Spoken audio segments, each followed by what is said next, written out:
Happy Information Wednesday, Chalyce McQueen here at the Chalyce McQueen Agency out of Scottsdale, Arizona.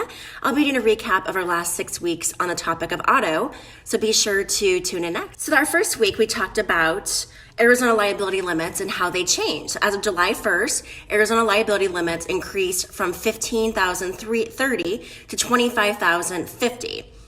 The week after, we talked about uninsured and underinsured motorists and how it's imperative that we have this coverage on your auto policy.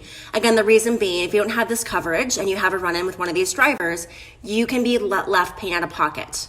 Week 3, we talked about medical coverage, also known as MedPay. So Farmers offers 2 limits, $5,000 and $10,000. And what that does, it provides a buffer to help go towards you as a driver and anyone in your vehicle in the event that you're involved in an auto accident.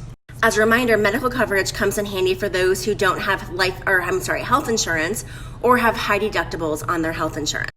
Week 4, we talked about mileage programs, buyer beware. This is the latest trend for all the auto insurances, especially since our daily life has in essence changed and we're not necessarily commuting like we used to work. With that said, there is a huge burden for the insured, you, the driver, to record your mileage on a daily, weekly, monthly, and yearly basis. And the second that your mileage that you have reported does not align with what the actual car, the miles driven on the car, you're going to have an issue and probably a lack of insurance, as they're going to deny your coverage. Week 5, we talked about safety glass waiver of deductible. Just to reiterate, we talked about the comprehensive deductible, whether you have $100, $500, or $1,000. And if you have $100 comprehensive deductible, sometimes safety glass waiver of deductible does not make sense. It depends on how much that is, the coverage is on your vehicle. A refresher was, mine personally is $75 every 6 months per vehicle, and my deductible is $100. And I have not replaced my windshield probably in a couple years. So in theory, the safety glass waiver deductible for me does not make sense on my policy, as I should just pay out of pocket the $100 deductible.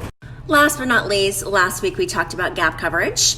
As a reminder, gap coverage is basically the insurance policy that puts into place what the value of the car is versus your loan, which takes into account depreciation.